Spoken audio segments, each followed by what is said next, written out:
Everything you have in the United Kingdom right now is busted. No matter who comes in, whether you get Farage in or whether you get Starmer in, our systems are completely broken.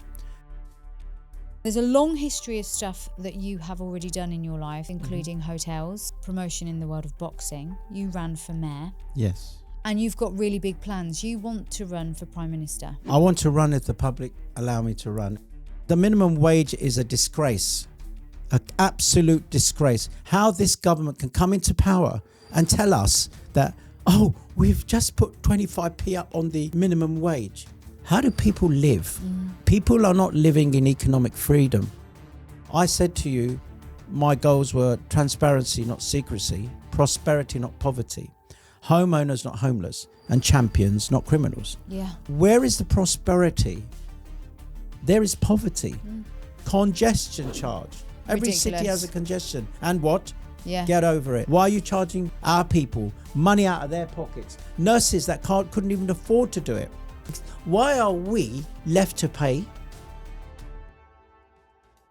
As a kid, I did boxing. It broke my nose once. I did about 8 fights. I won them. I thought, so screw this. I'm not doing this again. It's not for the faint-hearted. It wasn't for me. I mean, Mike Tyson used to come into town. I used to write all these stories about Mike Tyson and stuff.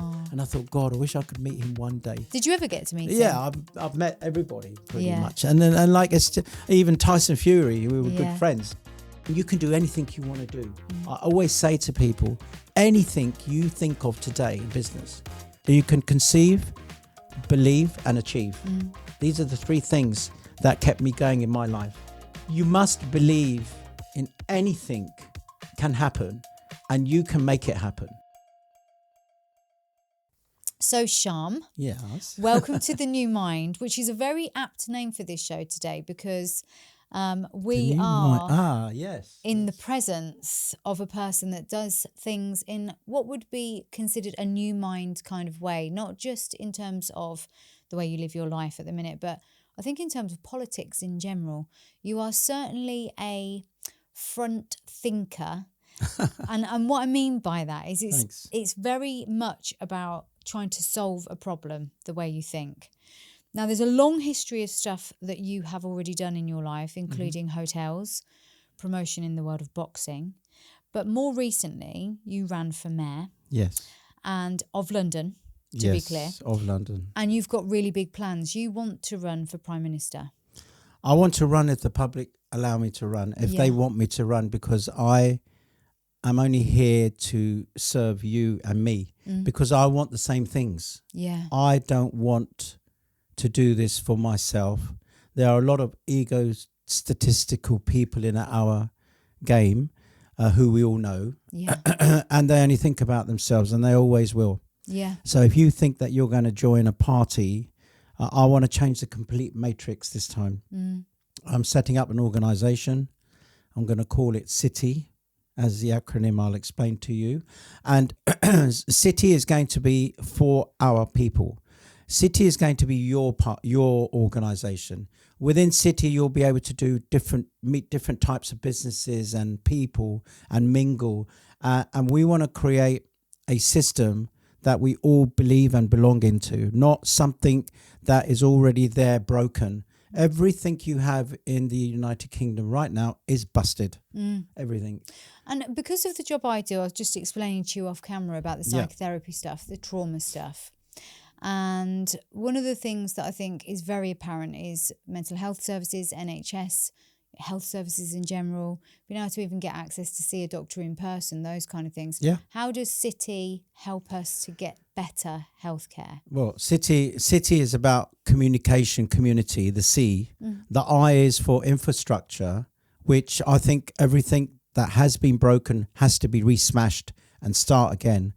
And then after that, you've got the T, which is transition. So we all always are transitioning.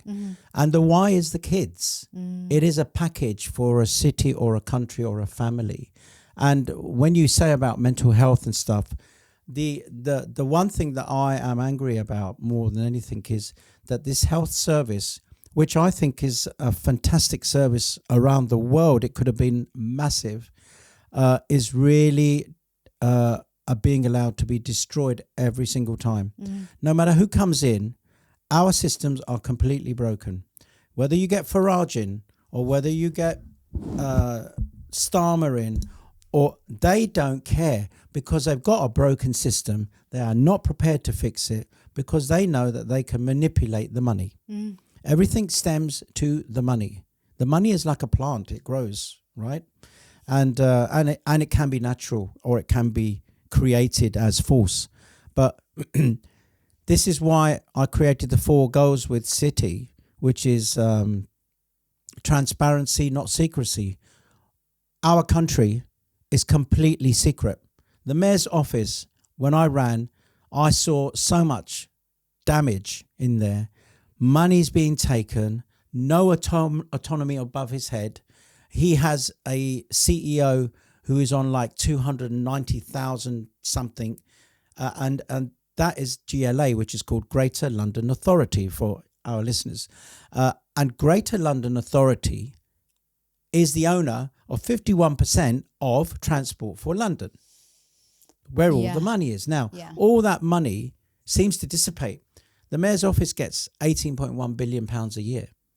Out of the 18.1 billion, how is it that by April of that year, it's a minus 15, 16 billion? What's your opinion on that? Well, I know where it's all going. I've studied everything. The funny thing is about the Mayor of London is that you can never find anything bad on him because it's taken off. As quick as it's on, it's off. Censored. Yeah. Straight away. It's off. And so there are deals that are being happening. Again, nothing's being told to us. For example, like you were talking about the NHS. I think you could have a second to none mental health awareness. I mean, if I became Prime Minister, I would break the NHS completely down. We could create it into a natural health service as well, NHS. Yeah. Because people like the holistic approach. Well, this is what we do here, yeah. Right. Everybody loves it. Nobody wants to be stuck on a tablet for the next 13 years. Big fat belly, can't walk down the road because these things are designed not to fix you. They're designed to put the other way around. Just like what happened in COVID. What happened there? Everything was designed to stop us from doing certain things. And it did. And a lot of people suffered. A lot of people died. But this type of medicine it's not organic. But then why would you have the NHS running the way it is and a light bulb goes and they call somebody to fix the light bulb and they charge the NHS £500 for fixing a light bulb? Yeah. Yeah.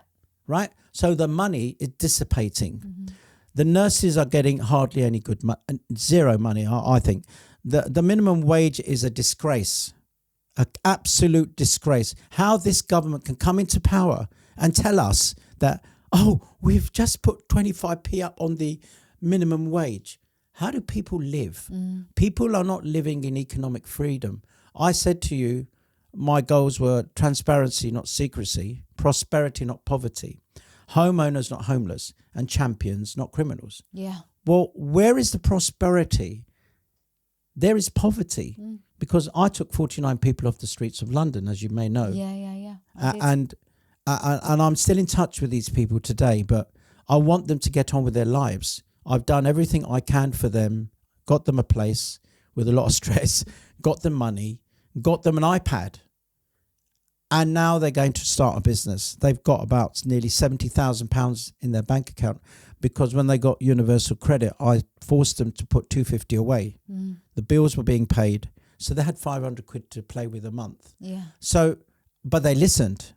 49 people we're talking about. Yeah. They listened. Yeah. But now they can find a little avenue. It doesn't matter what they do or how they do it. But at least I did something from my heart. But he gets a gong as a knighthood. What? The best thing he's done, the Oscar that he's won, is knife crime. I mean, he's the champion at knife crime. This is where we've seen those figures rise and rise and rise. So I guess a couple of questions on Sadiq Khan from your perspective, because you've kind of, I guess, played in the rodeo, right? I don't say that I don't like the person. You can't do that in a normal daily life. No. And I don't want to do that. But I don't like the policies, and I don't like the system, and I don't like what he has portrayed himself to do. And it goes against the grain of all of us. Would he have been, in your opinion, instrumental in you getting knocked out of that race? Was there any... I think he had a role in it. Was there any wrongdoings that you can mention, or is it just suspicions? The system, how it was created was when I created my, I would say, family in about September 23, something like that. By October, November, we had a team of people. Now, I didn't know the rules, but I applied. There is no actual application form when you first start. So you just go to the meeting, you get invited, and you go to the meeting and you sit and listen about what is going to happen, which is all crap, to be honest. And there's always 6 million votes. Why is there always 6 million voters when we've got far, far more in London? So, okay, then by about March time, you're told as an independent, you have to go and get 10 names from every borough. That's 330 names. That's 10 names from every borough of London, 33 boroughs of London, including City of London. Yeah. Once you get those 10 names, you then need to get the electoral numbers, how they can vote. Well, nobody told us that they're going to create all new electoral numbers every time there's an election. But what as naivety would have it, because I didn't think there was corruption there, I thought, okay, you work hard, you can do it. So I got 7,000 names, which was a lot. And everybody said, get him out, get him out. That's the only words they were interested in. Even the Muslim people said, I used to stand outside the mosques in the pouring rain to get the names. And they used to give them to me freely. No false numbers, no false name. But I couldn't find the electoral numbers. And then I realised that the electoral numbers, after a long time being taken out of the race, the croonies, the other independents are sitting in the audiences, right? And I'm thinking, how did they get in? Because they gave them the electoral numbers. Right. They already had the electoral numbers. Why? Because the parties from 1 year before get the numbers. They already get them. Yeah. And they can do everything way before us. So they're way ahead of us. So while we're struggling to get on that bicycle to catch up the rest, they're already ahead of the game. But one thing I say to you is I call politics politricks. Yeah, very good. Yeah, because politics is a word that is it's a shameful word. Why? Because people lie. When you're running for the mayor of London or Parliament or whatever you want to call it, you are going to get you're going to go knock on doors and get your constituents. Okay, Nigel Farage says that, he goes door knocking. Like hell he does. He doesn't go door knocking. It's a pack of lies. But once you become that MP, you said to the MP in Northampton, will you do more about mental health for me?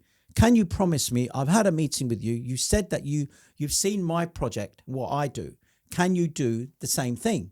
So he says, yes, when I get in, you'll be the first person I call and we will sit down and we'll talk about mental health because it's needed in this area. He goes in, he joins the club, Member of Parliament. I said this many times, even on my other friend's show. Member of Parliament means what? You've now joined a club. You are in this club. You are told what to say and do in this club because you are a member of their parliament. Yeah. But it's not a member of the people or member of the public. And that's where you're different. And that's where I believe in trust, honesty and respect. I've had my own stories, which we'll discuss later. Yes, well, that's really important, actually, because I think what we don't often know is a lot about the backstory of the people that want to get involved. I mean, this is where you're going out and you're doing all the podcasts at the minute. You see, you can direct any question to me. I will answer it because I just know the information that comes through to my head.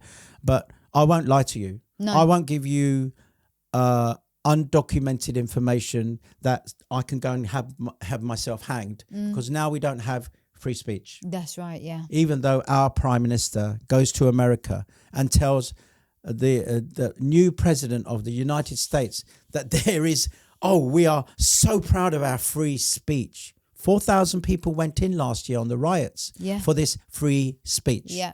Now, if they did wrong things, fine. But if they spoke out of their mouth, like Tommy didn't speak out of his mouth, he failed to turn up, but he got put into a prison cell so deep that wasn't needed. I think it was wrong, personally. I support him, and I don't agree that he should be parked in this stupid prison for what? If you've done the hate crime, for example, then yes, okay, maybe, but you can still get a slap on the... They could have given a slap on the wrist to all these people and said, do this again and we will take harsh payment. We will take harsh work for you and we'll put you away. But this time we're going to let you off. You cannot say these things here. What would you say? Because, I mean, for those that... I mean, I obviously know Liam, and Liam's a good friend of Tommy's. And I've met, several people that have met Tommy and worked with Tommy and have got varying things to say. I like to stay open-minded about people and stories, because we know that we get, especially in the media, we get that sort of 1D perspective. I don't listen to media. No. And so we've got to have alternative media to allow us to explore a bit deeper. So for those that may have only heard Tommy's story from, the Daily Mail and these sort of major outlets, what would you say is really important about what Tommy's doing, and perhaps what you think Tommy could improve at as well? Look, I could have had a closed vision because I'm Indian. I'm born in the UK. I'm as British as you. Just got a nicer tan than you. You have got a much nicer tan than me. Much nicer tan. I never get and my tan. hands are white here. But Tommy, I don't know much about this man. And I did say to Liam, arrange a meeting. Let me go see him. I want to see and feel and hear this man myself. I can then make a decision about whether he is a person that needs to keep pushing himself further down the road, or should he stop, or maybe he's a racist. I don't know. But I'm not allowed to say things like this because it's not fair on the man. He doesn't know me. I don't know him. And this is the point, isn't it? We are only getting that one perspective, but from what you're saying, it's about saying, okay, well, we may not fully understand the story. I think Tommy himself has said when he was younger, I think, he hasn't said these words. The finesse perhaps wasn't there. But I think what you're saying is what he's actually in prison for is not necessarily what he should be. Well, he shouldn't receive that. I mean, he skipped bail, okay? And he got put into, what's that place called? I've forgotten, where Julian Assange was. Oh, yes. I don't know which one it is. But details. I mean, as I say to you, even if I speak about Nigel Farage, I can only speak about what my thoughts are. But I only met him once and I wasn't impressed. I will say that to you. Because you don't have credulous behavior, then how can you run a country? Our country is in a deep, deep mess. More deeper than anybody who's still getting out of bed, waking up thinking, he's talking rubbish. He doesn't know about this. He doesn't know about that. But I'm speaking out for everybody to give them a message to say that, look, if you don't believe me, read information. People read books. People read newspapers. People read social media. Read and see yourself. Am I saying what is right or wrong? What do you think's wrong with the country? I think fundamentally, well, we have the wrong government in, for sure, 100%. This has never been done in history, to have such a government like this, who are inexperienced, have absolutely no empathy with the public. When did Keir Starmer go and leave a wreath for a knife crime victim? I went round the boroughs to all the hospitals. One of my last jobs was every night to hit all the hospitals. I made friends with a few ladies there, as I would. As you would, the charmer that you are. And then they wouldn't give me information. Oh, you're a mayoral candidate. We can't talk to you about anything. I said, the fact that you can't talk to me about anything means that there is something going on here. I want to know about knife crime. So I befriended this one lady, and then eventually I bought her flowers and chocolates and stuff. And then she said to me, God, you're here every night. Every single night. Don't you have a home to go to? I said, I want to win. I want to become the mayor of London. I want to put money in your pocket. I want to make your hospital way smarter and better than you can ever imagine in your life. That's why I'm here. And I said, please tell me about knife crime. Eventually she broke and she said, you have no clue about knife crime. There's 300 to 400 knife crimes every night. Yeah, and that's one place. There's 33 boroughs. There's 3-4 hospitals in each borough. They hide the information. Why? Because they don't want to scare the people more than they are. They don't want to go out now. You get people from abroad.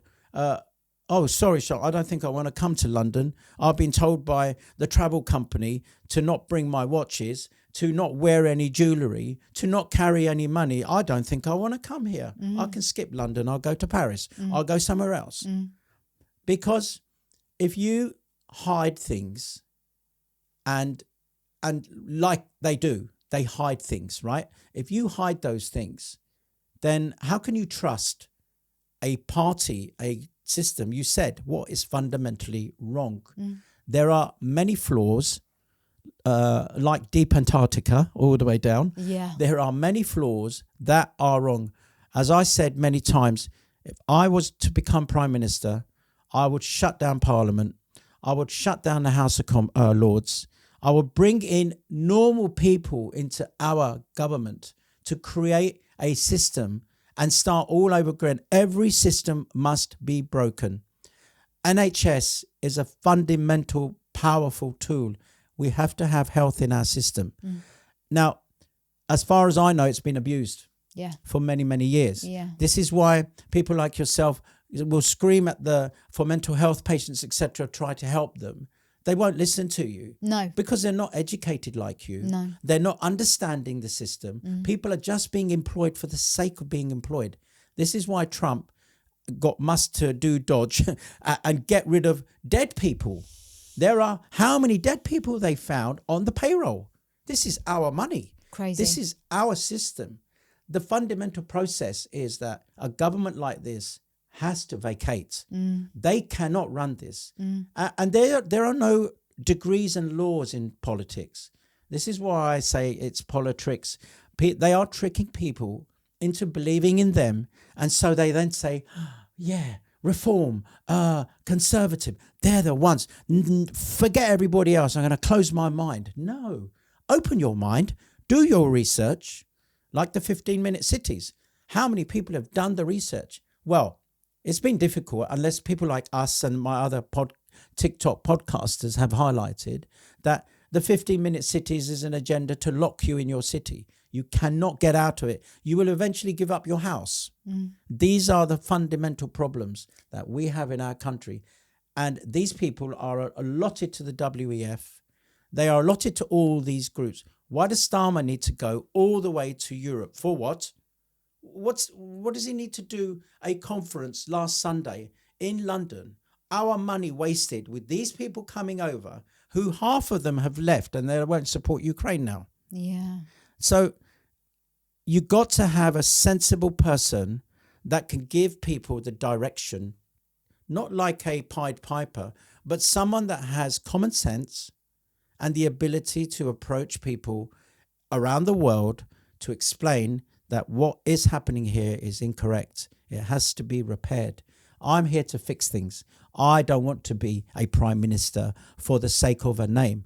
I want to be in the lead to fix things. I want to go to Europe and do deals with all of the Europeans and say, okay, we'll open up a doorway, providing you bring 5 of your best companies to us and they start a business here and they pay taxes here and they work here. We would send 5 of our best people over to you to do the same. What is the problem? You're going to make money. We're going to make money. Everyone's going to be happy. We now have a channel open. It's very simple, Europe. Europe has been destroyed through the Brexit story. I was a Brexiteer. I don't believe that we should be paying 55, 60 million pounds to a union. For what? They don't even have an army. What are we paying this money for? And so if this money is going to do good for us, then fantastic. But I remember the problems we had. There were times that you had to give all the money to them and they would then give it back to you on things that you needed to fix. They still kept the money. And I believe the monies are still not been sorted. We're still paying through the nose. So for you, if you were to be in a position where you had that level of influence, where you can Yes. really make those massive changes, Yeah. break it down, rebuild it. For those people that say, actually, the people like Keir Starmer, even Donald Trump, they're just puppets being told to do what to do by people above. It's wrong. What's that about? Well, look, you know as well as me. Let's be honest. I don't need to tell a lie here.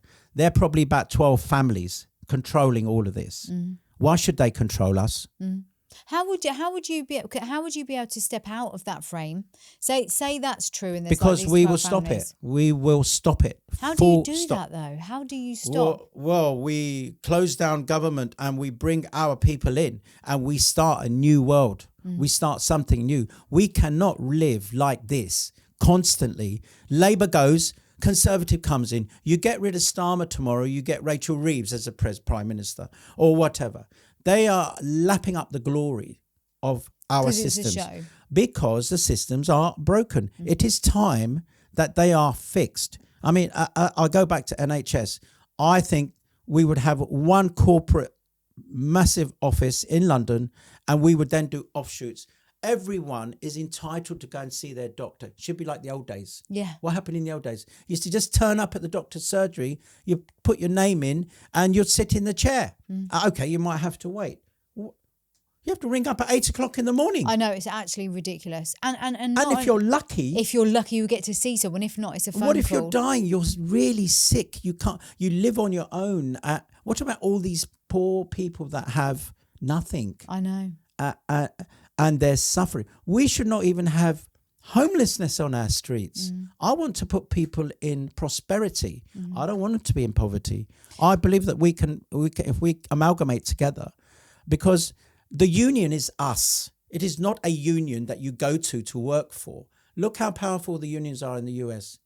Khan went and gave £30 million to the unions in April 2024. For what? To buy the votes, maybe, because no one was going to vote for him. There was nobody putting his name on. He was paying them to get his votes through. This is part of the family network. Now, you said to me, this can be dissipated. You don't need them. The Rothschilds, they're already being hunted, I would say. I mean, now you've got an egg scare. They want to take away eggs from our world. Eggs. Which is probably the most healthy food that you could possibly digest and eat. Yeah, and these lines in the sky, the chemtrails, what is that about? These are invisible. By the time it hits us, it's invisible. It's already gone into our body.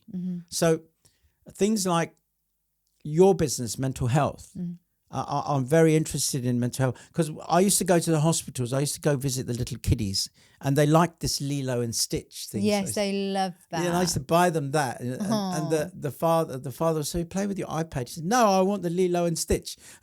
But when I made friends with a lot of the families, I mean, I did video once and I never did it again, but they were little children, 2 to 6, 7 years old, and they're so smart and so intelligent. And I saw how hard the nurses worked there. They themselves have huge mental health. Of course they do. Just like the police. But why are there not people there to help them? Why is it that we can run a system and have nothing in it? For example, in the schools, why not have a mental care, 3 or 4 mental care for the kids? Yeah. To stop them being a woman and a man, for example. But what I'm saying is that we all need somebody to communicate with. This is why I wanted to create City. First arm of any relationship is communication. Well, the thing that's gone the most, and if you remember 30, 40 years ago, your area would have... Old. Well, sorry? I know, sorry, you're only 26. I remember. You'd have your greengrocers, you'd have your butchers, you'd have your sort of tiny little supermarket, you'd have your little corner shop. Everybody knew each other. Yes. And everybody looked out for each other. Yes. And everyone walked to school and back safely. There was no concerns about being... Which there is now. And I've got a 17-year-old daughter, and I remember she was going out around 14, 15, and I used to hear these stories of a guy's taking a girl in the back of the car at broad daylight, just near us actually, and we don't live in an area that's considered to be a bad area, but there were men taking girls in the back of cars and raping them, and these were things that were happening. And I was having to say to her, you can't assume safety anymore. I didn't want to scare her, but you have to teach them the sort of way of the world earlier than you want to, because when I was that age, you did get your flashes in the park and, your dirty old men and all of that. But now you can literally be bundled into the back of a van by groups of men. No one knows. No one knows where they go. We were talking that I wanted to talk a bit more about that with Liam about the grooming gangs. Yeah. Okay. Now, this word grooming gangs has popped up a few times. It's like a once a year or twice a year story that pops up. But what is our government doing anything? We can talk all day long. Yeah. You and I can make solutions all day long. Yeah. But they're in control. Why are they not doing anything about it? They know the police, for example. Now, I remember last year that the Mayor of London really shut the police down. People were robbing the shops. No police. In our day, we had the Bobby. Yeah, the who local knew street the guy. shop owner, knocked on your door. How can I have a cup of tea? Is it right? On that note, sorry to butt in there, but I've just remembered something. Someone said to me a few days ago that now if there's a shoplifting event, Yes. thing that goes on, They don't do nothing. They don't do anything. So if it's less than £150 or something like that, the police don't bother turning up. Is that right? Yes. What on earth? So these small businesses, independent businesses, aren't getting any support if shoplifters come in and take. What this society of government is doing is very, very clear. They want us to fight, argue, disdain ourselves, and separate. Yeah, segregation, not integration. And this is what I can visualize is happening, because why would you allow a shop owner to lose £150 a day, maybe? Well, it could be, couldn't it? That's and ridiculous. And then the knives come out. And then I've got great ideas to get rid of knife crime. I even met a woman in North Chicago. She's a CNN hero. They've done documentaries on her. Again, she eradicated in North Chicago virtually 90% of gun crime. With the gangsters. Which I tell you is going to start getting more of a problem here. Which you talk about these grooming gangs, etc. There has to, education starts with the children at school. Yeah, it does. Instead of them talking about nonsense, they should be saying, stay away from these type of people. If there's any incident that you feel or someone's followed you, you contact me now. We need to have sensible people in our education system. Now, our education system is completely broken. I'll tell you why. First of all, I do not believe that any government should be running education. What do they know about education? I agree. What do they know about it? What? You get a minister of education who's, because you won, he's given you another job to do, or you are now the minister of education. What do you know about education? You send your child to a public school. So what do you know about the normal system? So I believe that if families got together and they were given the budgets in their boroughs, they could club together and create these amazing schools. And these kids could compete with each other to get to uni, to get to the highest accolade, to get a job at the end, a guarantee. And that is what would happen. And then you would educate people for knife crime. There's no reason for you to carry a knife.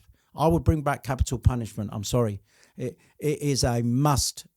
And if any woman has been raped and murdered, it's not only she's gone, so's her family. Gone. Everyone's gone. So you've hammered 6 to 20 people already. They're gone. It's finished. Trauma that destroys We lives. all have children. We expect our children to live to a ripe old age of 100. 200 maybe, unless they get into well, who wants to live to 200? That's what I asked. Well, you might say the same. We don't know. But why is it that you can allow this system to happen? We are in control. We just have to use the methods that are being given to us now with non-free speech to speak like you and I are now today. about the factual things of life. And people should wake up. You must keep in touch. You must keep in control with your kids. Not control them, but be in control. Be their friend. Show them that they've got somebody they can talk to, because something may have happened at school that day or on the way home, and they're scared to say. And this education for 7-8 hours of the day is at the school. It needs to be protected. I don't know why we don't have buses like America to pick up the kids and drop them home. Why do they have to be picked up by their parents, or why do they have to walk on their own home? Okay, these are all good deterrents, but you need to find the root of the problem, which are these gangs. The police know who they are. When we look at anything that's going wrong right now, the things that are lacking are safe youth centres, community centres, community hubs. We don't have places. I want to have the best hospitals in every community area. The best hospitals. I don't want anyone to sit around for 8 hours because there's only 3 nurses or there's 2 doctors. If you can't employ them here, go out and pay them money and get them, because our people are going to Australia. Yeah, that's right. The police are going to Australia. Yeah. They're getting paid double money. Yeah. Why is it that we have to become a helpless society, a selfless society, a society? We're supposed to be the 5th richest in the world. How are we the 5th richest? We can turn this country into the most vibrant, electric country in the world. I would want to do a pass for 5 million quid ourselves to come in to live here, because it's something that we deserve. And if you got to remember, every pound you spend, it just circularizes and it comes back to you in another way. So we are all working together without us knowing that we are connected. Yes. We just need to get that connection open. This is why people like yourself and me can get the best out of me for your listeners. Yeah. I mean, I'm going to do these town hall shows very soon. Yes, you've mentioned them. So what would they look like? Well, I want to be interviewed by somebody like you, maybe. And I want the people to integrate. I want them to speak to us after, questions and answers. Yeah. Cheese and wine, and mixing with each other.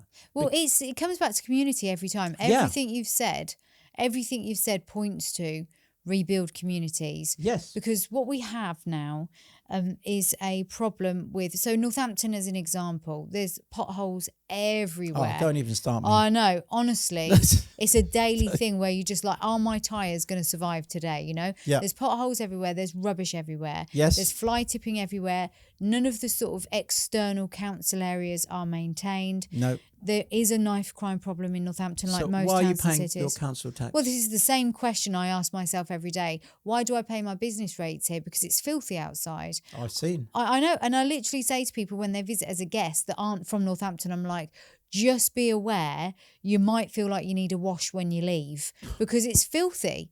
And there's 2 parks either side of where I am.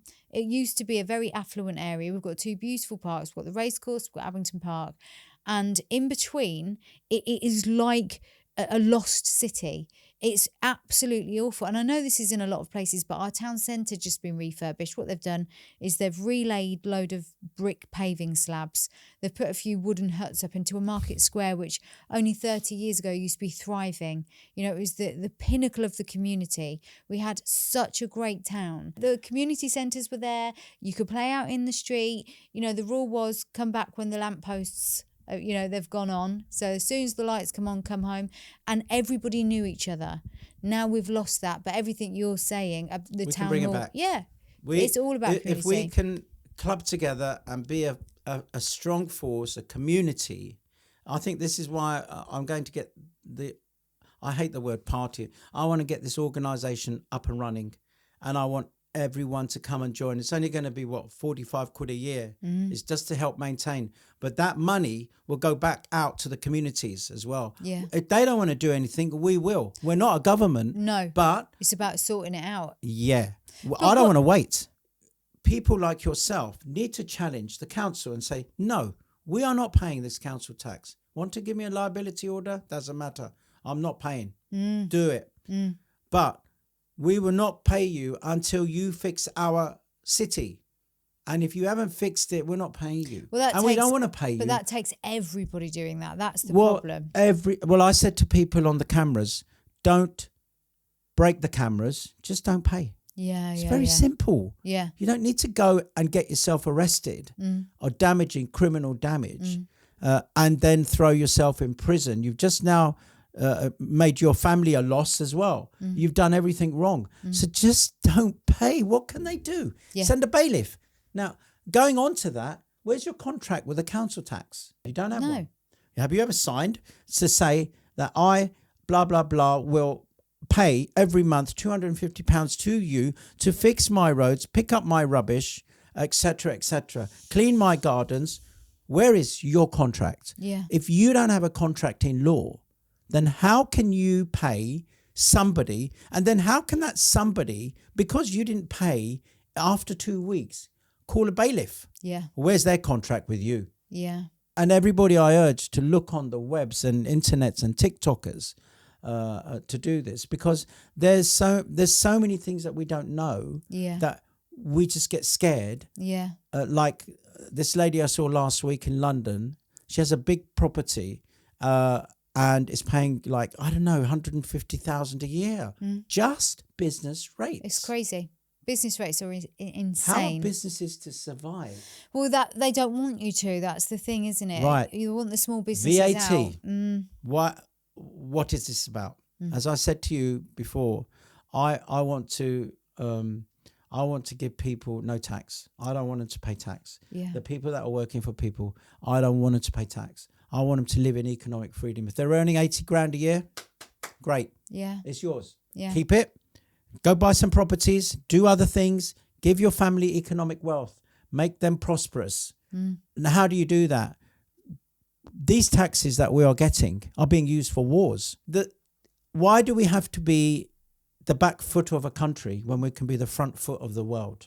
And also, I think on the point of country and being, great as a country, it does require the towns looking after the homeless. Yes. When I see... In Northampton, it's where I live, so I'll talk about it. When I see the level of homelessness just being ignored, and you just think, but that doesn't make any sense for anyone, because the homeless people, because they've got nowhere to go, are obviously sleeping in shop doorways, and sometimes they're going to the toilet in the shop doorways, and I'm not moaning about them. I'm saying that there's nowhere for them to go, and there's no money being put into schemes that help them get off, like you were talking about, getting people off the streets. Yeah. So then the local businesses that are paying extreme, ridiculous amounts in business taxes are now having to clean up every morning before they, it just adds layers of stress for everyone. And then again, the divide, because the stress gets projected, whereas the council could come in and protect the town and make it flourish. So I guess the question is, how do you make that happen? Well, I remember when the Caribbeans came, the Indians came, our own people came, we were all integrated. Yeah. It was fantastic, you know. The people here that are from different countries, the migrants, you want to call them, are worried as well about their kids. They're also picking and choosing who they relate with. And they tend to stay in their communities. Yes, I mean, England is funny and weird in some ways, because Southall is all India. It's like the most amazing food there. And the community makes money. They're all making money. They're all into each other, and everything's good. If it's a Muslim guy or a Pakistani guy or an Indian, they don't like each other, they're making money. They're working together. You go to the Greek area, Wood Green. It's the same. I mean, the little pockets are lovely, but the beauty is that I think the community of policing should be brought out more. Yes. I think they should be more friendly with everyone, and so they can make friends out of them. Relationships. Yeah. And so if a little kid stole a chocolate, the police guy could come to the house and say, look, don't do this again. Yeah. Because somebody on the street could have eaten that chocolate you wanted, and you took it for free. So in nice things, in a nice environment. Like we did in the 70s, the 60s and 70s. Yeah. We need to bring back, without the advent of our phones and social media and everything else, we need to bring back our humanity back again. Yeah. And then introduce common sense back into the system. You've got to get to the root of the problem always. And when you get to that root of the problem, there are probably another 50 roads to find. But you're there. And so you can now try to disintegrate it, destroy it, put it away, park it. I get a little bit angry. I mean, I want to cry about these 49 people I took. I slogged my guts out. And to see that Khan gets a knighthood for service to our community, what service is in our community? He's done nothing but damage. He's allowed it to happen. Whoever's telling him to do it, does he not have a heart? Does he not sleep at night? He's the guy that said quite clearly, if Trump wins, him and his family will leave. What happened? It was in the papers. Yeah. What happened? Why did he not go? Yeah. Why is he still here? Yeah. Because he can see the pound notes flying through the sky to the floor, and there's no transparency. What makes you so passionate about this stuff? Why are you? I mean, because obviously before now you've been involved in many different things. I said right at the beginning, there was hotels, there was boxing promotion. Yes. This is a big leap. I suppose all of those things really involve I want to help people. I don't know what to do. What drives that? Because we've spoken a lot about the state of the country, but I'm quite interested in you. Yeah. What drives you to want to help people? I don't know what happened to me. I was living with my ex-girlfriend. I got up one day, I left, and I said, I need to go home. I want to go back. And then I went I run a financial business for property. So if you want to buy a buy-to-let, you can come to me and I'll get you the money and anybody else. But I don't know what happened to me in August, September. I got calling from God. I woke up one morning and I was told, you have to help people. But what do I do that I'm going to help people? I don't know how to help. I can't help myself sometimes. But I don't know. So I just said, I'll run for Mayor of London. It seemed the right thing to do. It was literally that quick. And I had to use my money. I had to pay the congestion charge, the Ulez charge. Yeah. Now I've got bags at home. I'm not paying a penny. Yeah. I don't care. I will not pay. But they never even gave me the Ulez charge money back. The councils don't pay. The embassies don't pay. So why are we paying? Yeah. For what reason? Yeah. Why are we paying this horrendous charge? 2 charges, not 1. Yeah. Congestion charge. Every Ridiculous. city has a congestion. And what? Yeah. Get over it. Why are you charging people, our people, money out of their pockets? Nurses that couldn't even afford to do it. Yeah. The councils don't pay. Yeah. Some of the NHS doesn't pay. Yeah. Why are we left to pay? Very good question. And Right? this is what's driving you. You want to find out the answers. I want to help rebuild. people. I don't know what happened. I just got more and more. Even if somebody said bad thing about me, it didn't matter. I just want to help more and more people. I actually do. I even if I was Prime Minister, I will muck in. I don't need to sit behind a desk. I'll fly everywhere I need to fly. You like to be busy. Yeah, and I want to bring business back. I don't want to go for a nice G7 meeting. For what? What are you going to talk about at G7 meeting? About another war? We're not interested. We want to make our country grow. Our children are growing up. Yeah. What about them, the youth? Yeah, because that's what. about No, them. they're gonna be hit the hardest, aren't they? Because They are. What sort of life will they? And what was okay? So thinking So that's about my passion. and what was your youth like? Thinking about youth and My dad was very high up in the Indian government. yeah, I had a not slightly different life, but my dad just, I don't know what happened to him. He was a very big minister in India, wow, close to the Prime Minister. He just, same as me, he just woke up and he just wanted to come to London. He was educated to the highest degrees in law. He had the best law brain you could ever imagine. And his English was far more articulate than mine.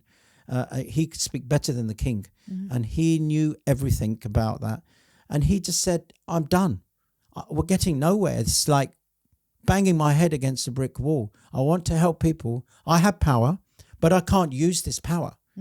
So he packed up and he came to England, and he took a job as a caretaker in a school. oh wow. My dad, who was, So he'd gone from that to a caretaker he in a didn't school. care because, and then the Bangladeshi people were coming in, Yeah. and he was helping them. Yeah, And then he was he was given the CEO's job in Uxbridge in 1974, but he died. He had a stroke before and then another stroke. How old was he? 44. And my mum loved my dad so much. She was his backbone. Oh. She used to write his speeches and she used to force him to say things. And then my mother lived for she had a heart issue and she lived for another 7-8 years, I think, something like that. And she died at 44. No. Yeah. And I was left How old were you?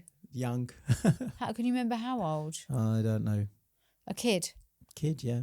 16, 17 maybe. So are you on your own at this point or do you have brothers and sisters? No brothers and sisters. So you were an only child? I was, yeah. So you lost... my mum did have 6 tuplets and they died, I think, before me. She had...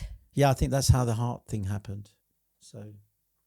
That is one heck of a story. I know. So you were left alone with... Well, my uncles and aunties said, come and live with me. But when I went there and to make me clean the house and all that all that stuff, sorry. No, you can swear. No, and I just said, I'm going back home. So I just built my life. My best friend is Sikh, and I spoke beautiful Hindi.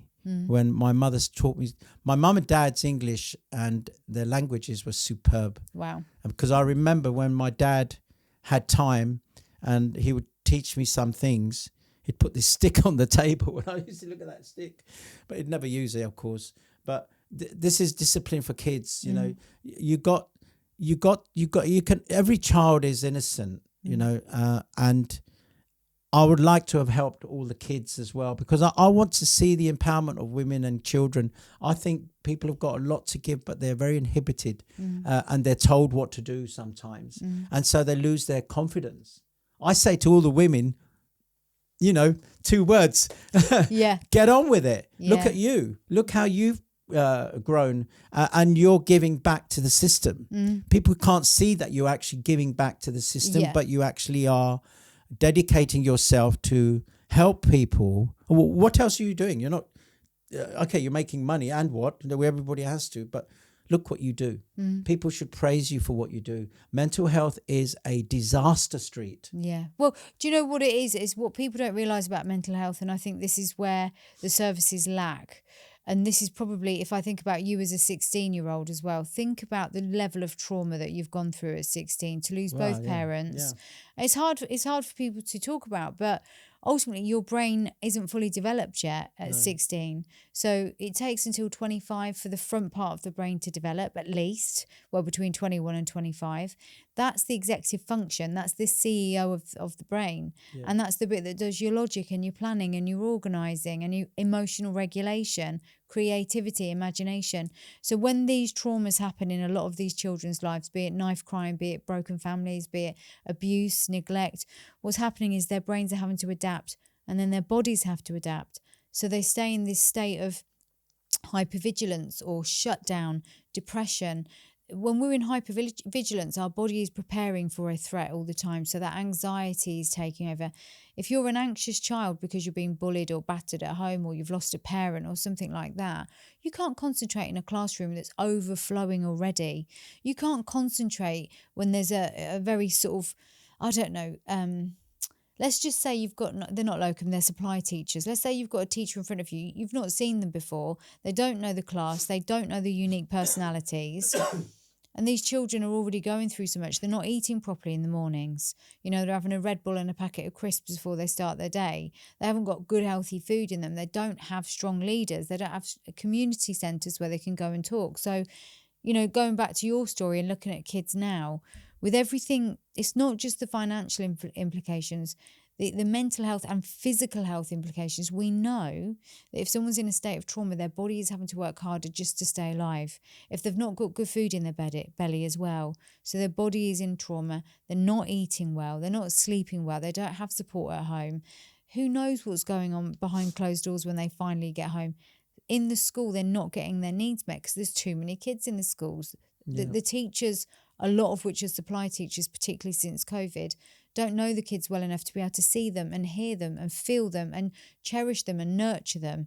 So those kids that were maybe the same age that you were when you lost both parents are going to become adults without a structure and a strategy of how to survive. So how did you? Because with all that being said, you had all of that going on so young, and yet here you are wanting to make a difference. And that's why I've honed in, because when you said, let's talk about the youth, I was like, right, here's the link, because you were that youth. Yeah. And obviously there were things that weren't easy for you. Well, I do miss my parents. I try to speak to them if they're around, Yeah. And like, I believe in God and the angels as well. Yeah. And so, I mean, my life has been difficult because it didn't stop my ex-wife contacting LBC and telling LBC that I'm a struck-off director. I wanted to tell the public about my life, not them. And they want to make stories out of it. Yeah. And so, but they don't understand what people have had to go through, because they said that I was a band director. There's a difference between a struck-off director and a band director.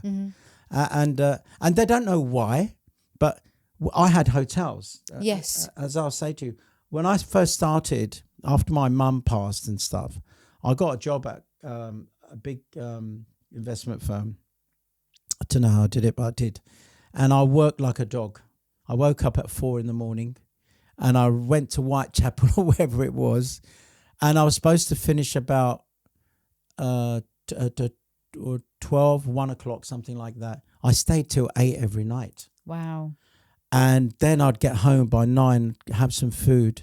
I mean, even when I was at school, my mum used to give me food and stuff. I used to share it with all the friends I had there. And they used to say, but you're not going to eat anything. I said, it doesn't matter. You're enjoying, you like Indian food, you can try it. Yeah. And so they used to do it. But going back, I met this person, and I ended up getting a house in 3 months, and I got a car.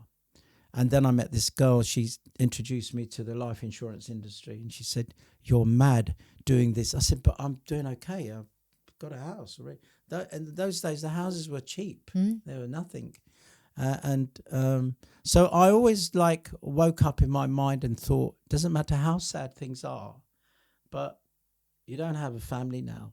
So you need to get up and do something. And I used to always think like that. If I go somewhere, I want to get to the top. I want to get to the top. I want to get to the top. And I did the same thing in the life insurance business. I don't know if you remember Abbey Life. Yeah, I do. I was their top guy in the whole country. Wow. And I made it right to the top. And I had teams of people working for me. I had about 80 people working for me. And I said, if I can do it, you can do it. So the top 3 people that would make, I don't know, 100,000 for the company, I'd hire a jet plane. And I'd spend my commission that I earned on them to take them away to Las Vegas or something for a weekend, to motivate them, to trigger them up. And this is what I say to people every day. It doesn't matter how things get, how bad things get. You don't need to take your life. You don't need to worry about mental health. You need to worry about yourself and put yourself back up. It's like tripping over on the pavement. So you get hurt a little bit, but you get up. But your head is still there and your mind is still there. And you can do anything you want to do. I always say to people, anything you think of today in business, you can conceive, believe, and achieve. These are the 3 things that kept me going in my life. So then from there, I went to... because I was in that business, I met Frank Maloney. Yeah. And he was Lennox Lewis's manager at the time, and I met his brother, and I met Lennox, and we all just became great friends. We all mingled in, and we were always at the events and doing things. And then then I met Naz. And Prince Nazim, for those. Yeah, he was a great fighter. Great. Best One of the fighter best ever. Yeah. Best fighter. Naz, good fighter.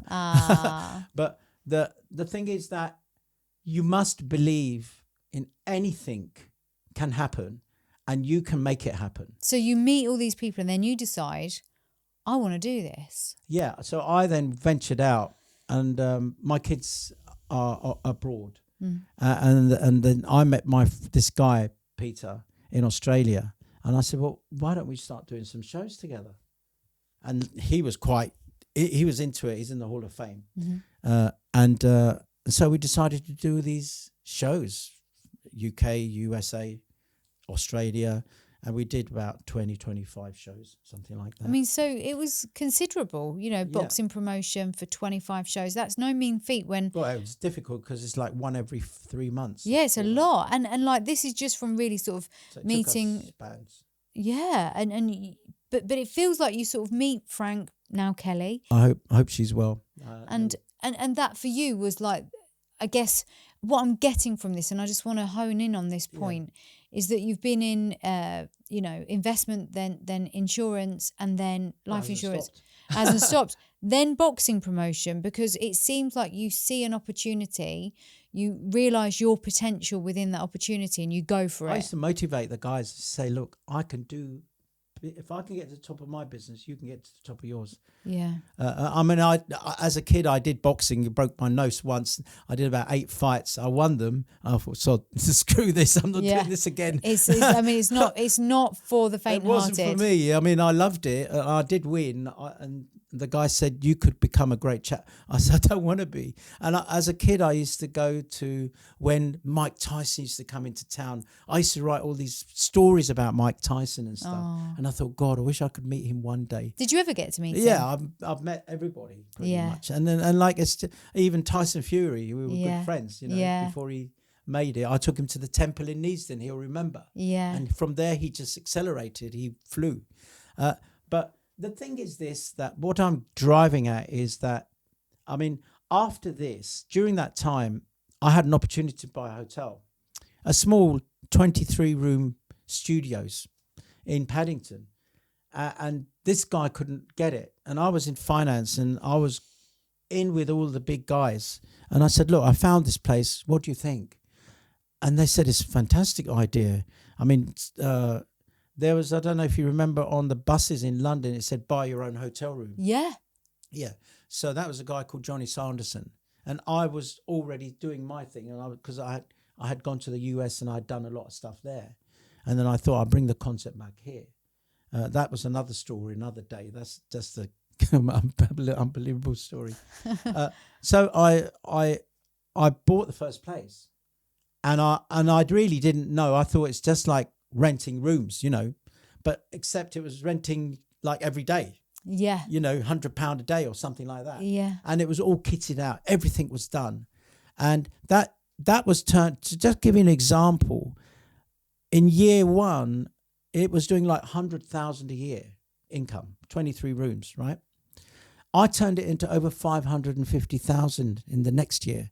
Wow. Oh, I didn't know what I did. But there was a crash coming, a big crash. Then I had got people like Coca-Cola in and these other, Merrill Lynch at the time and other companies. Oh, and I remember now, that lady, Hogwarts, what's her name? Oh, the... From Harry Potter? Harry Potter. They had hired... J.K. Rowling? Yeah, they had hired our place with all the computers to do all the special effects and everything. Oh, wow. And so that just... Because you can't say that you're never going to make it. You can't say, this happened, I'm giving up, I'm done, I'm going to go do something else. Never give up. Never give up. Watch it grow. You have to see the potential, though. This is the thing. Most people are blocked there. Yeah. That, you've got potential to do good or the potential to not do so good. I want everyone to wake up and do what they wanted to do. If you had a dream, a vision, and you parked it, take it out and do something. Kids today are so super smart with their iPads and other things.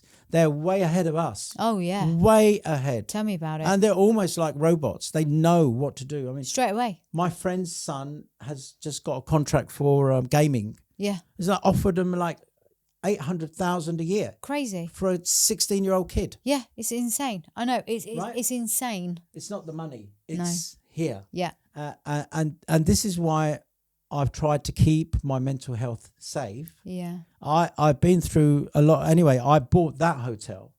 And then this opportunity came 18 months later. I was courting these guys to sell me these other 4 hotels. And the concept that I had there, I wanted to do there. And I thought, why didn't I do this?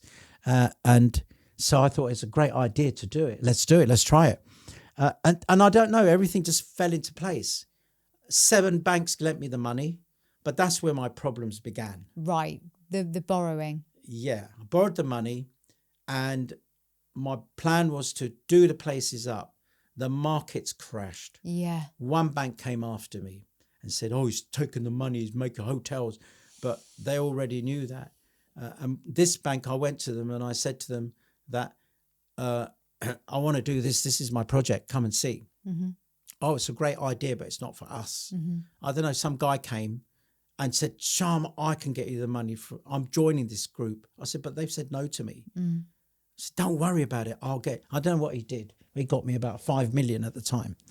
So I bought these hotels. I spent about 16 million pounds buying everything. The values were about 20, and I bought these places. And then I thought, right, now we're going to turn this into something spectacular. They were in Earl's Court and Kensington. And they were good roads, good areas. And I said, and then the guy, we only had about 2-3 guys working. And this guy went and got like a team of 20, 30 people. And now it's a bigger operation. And it just grew from there. Mm. It just grew and grew and grew until the bank came after me, put me into legals with them, I had about 4 or 5 million pounds. It all went in litigation. Right. This is what people like LBC can ridicule me on a live radio station to try and make me out a bad guy. Yeah. When all I ever did was business. Yeah. I never hurt anyone. I never damaged anyone. I had perfectly good businesses.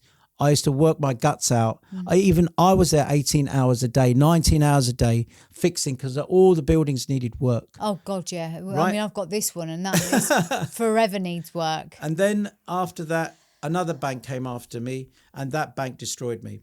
Right. It was they completely destroyed me, called in a receiver. And this is one of the things as running for mayor. The first thing I wanted to do was to get rid of receivers. Yeah. And go back 6 to 7 years or more and get people's money back. Yeah. Because it's these people that put these 49 guys on the street. Yeah. They lost everything. And that's what drove you. Yeah, and similar to me. Now. And so I fought and fought and fought. And I'm still fighting one case because I had 5 houses. This bank took my houses. I can't say the name, unfortunately. I'd like to. But they took my houses. I had a buyer for 3 flats for 1.275 million. And the receiver came in and told the agent and the buyer to go away. Right? And then what he did was put those properties into the auction and sold them for less than half the price.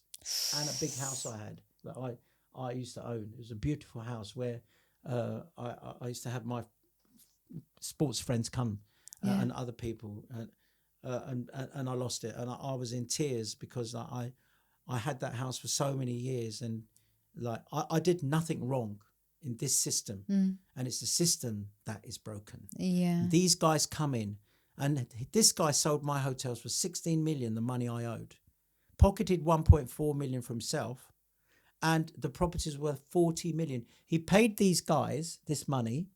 These guys came in, or some Jewish guys, I don't know. They came in, they bought the property, they left all the debts in my name. Does LBC look at that?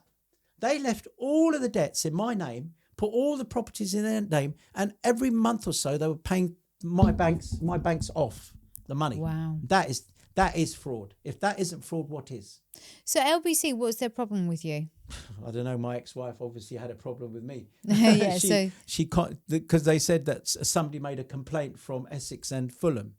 Well, I automatically knew, and it was this guy Henry Riley. He's a joke for coming after me to ridicule me. And I'm running for Mayor of London, and they then put this onto Twitter, and it's on Twitter. And if you look at the comments of Twitter, this guy's a great guy. He should be mayor. He get rid of Susan Hall, get him in, and all these things. It's not the point. The point is that media is corrupt. Yeah, and this is why people like you and me, that when we get into this type of, we are media. Yeah, but it's a good media. It's a nice media that people can understand. Well, it's an alternative view, and it's sort of it's not censored. It becomes a conversation that, you know, whether you agree or disagree, it's a conversation that's organic and it's not scripted and it's not planned. This is all the truth. Yeah. I'm still fighting this case after 5 years for my houses. I lost 5 houses. I'm back in court again very soon. And I want the judge to give me my damages, what I deserve. Because you can't have someone tell, go away, little boy, to an agent who already has cash. The guy had cash. I mean, what does that do to you in terms of, because you talk about mental health. I was going to say, this is the thing, isn't it? Those things are very traumatic. I refuse to fall. I do. What keeps you going?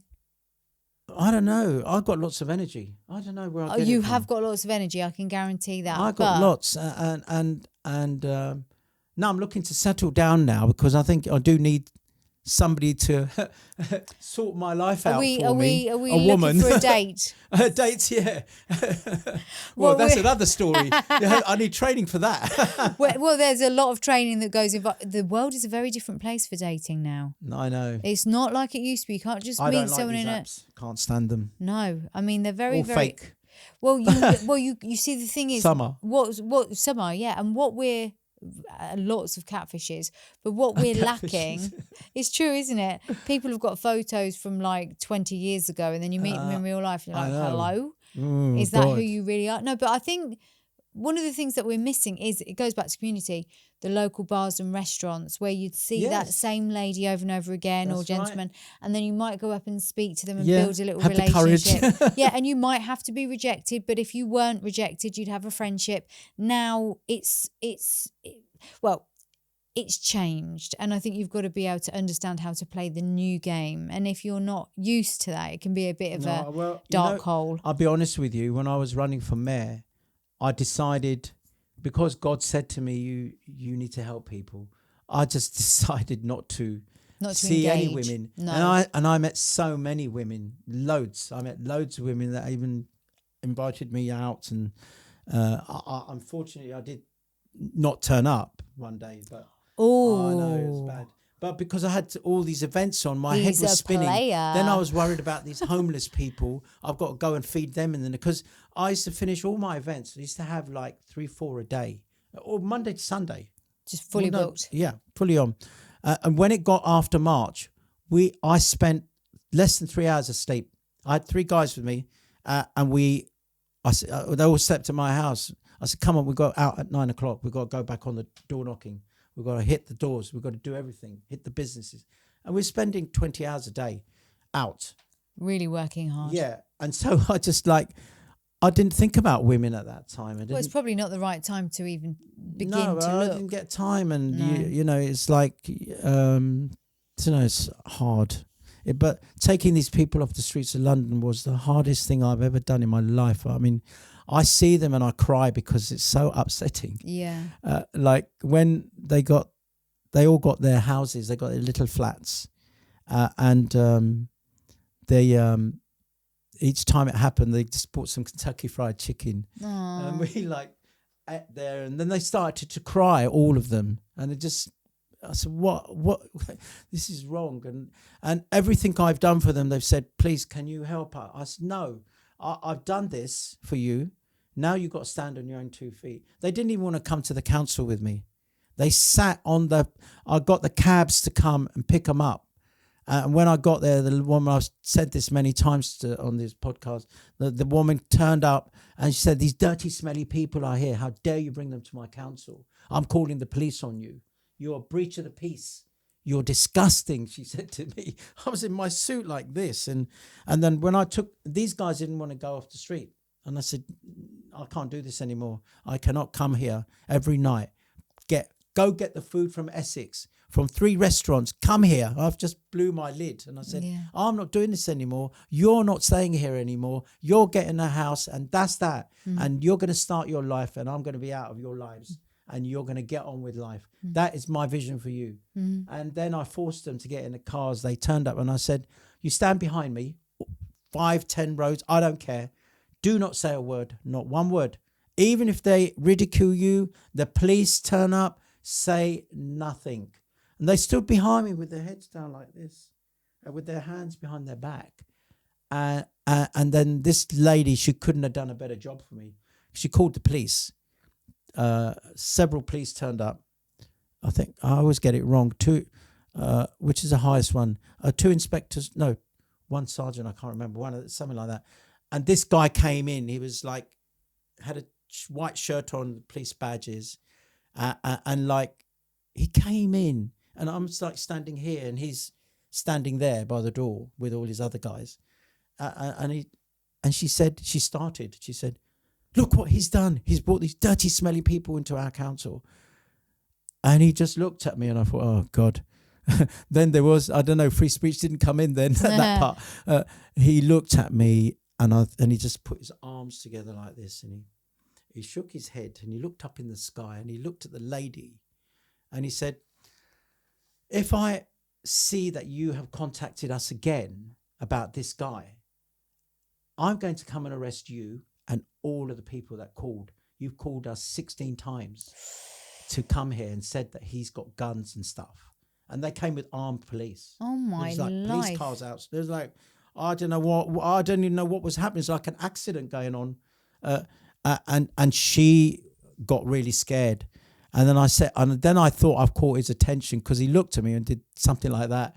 And I said, officer, can you please ask your his CEO to come downstairs? And he said, you heard the man. Can you get your CEO downstairs, please? And this guy wouldn't come down. Eventually, he came downstairs, and he came, and his arms were folded. I can see he was shivering, so I knew I had him like a cat, ready to grab him. And I said, let me just tell you this: if you don't resign today, latest tomorrow, I'll get GB News, ITV, Daily Mirror, Daily Star, whatever paper, whatever people, and I'm going to have these people standing here, and they're not leaving until you resign. And he resigned the next day. Wow. So he did that. He resigned. And then she kind of befriended me a bit. And the thing I want to tell you about all of this, about these guys, is that, first of all, I don't know why I picked 49. There was 3 women in there. And I was really sad for them because they're women, on the street. Yeah. And they're not old, right? And these people were all businessmen like me. They all owned businesses, houses, cars. Every story with them, I mean, I've told them from day one they're never coming out in the open. Yeah. And they must never come out in the open. Yeah. They lost everything. The mothers took the kids, can't see the children. This is going on day in and day out. But the struggle I had was, after seeing everybody, trying to fit everything in, there was just no time for me. Yeah. But my friends did give me the food. It was all Indian food. And they used to complain. Every day I bring this different stuff. But I used to go back to Essex and then come back to London and give them these things, spend some time with them and listen to them every day, a little bit of a story, so I could build up in my brain. But the one thing I want to tell you is all of the studios I got were empty. Wow. All empty. Nobody in there. No foot soldiers. No one. There was bills piled up. I spoke to the neighbours every time we got a new place. And she got me these places in 6 weeks. Amazing. Right? And then I applied universal credit for them. That took a little bit of time, but the money started to come in. But they put them into hotels until they got the house. I said, they are not going back on that place. They are not going back. And then I went to the bedding places to see if they'll give me free beds. Then when I did all of that, I got I went to a well-known store, and I said to them that I need some iPads. And the guy said, I know who you are already. I said, you're the guy that took these people off the streets, aren't you? I said, yeah. I said, but is there any possibility? He said, when launch day happens, come. And I said, okay. So launch day came, and I'm standing in the queue, and the guy's ringing me, and he's saying, where are you? I said, I'm in the queue here. He said, I didn't say to you stand in the queue, come to the door. So I came to the door, and he said, look, can we tell people what you've done?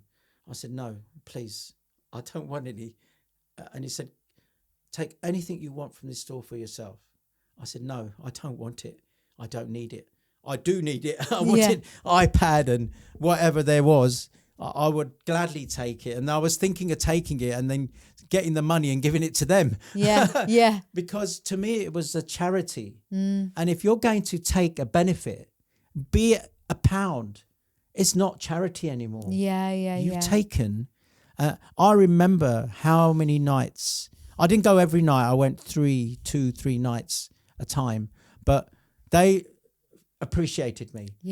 And when I gave them the iPads, they couldn't stop crying because we went to this one place, and they bought KFC again, and we were all like crying our eyes out again.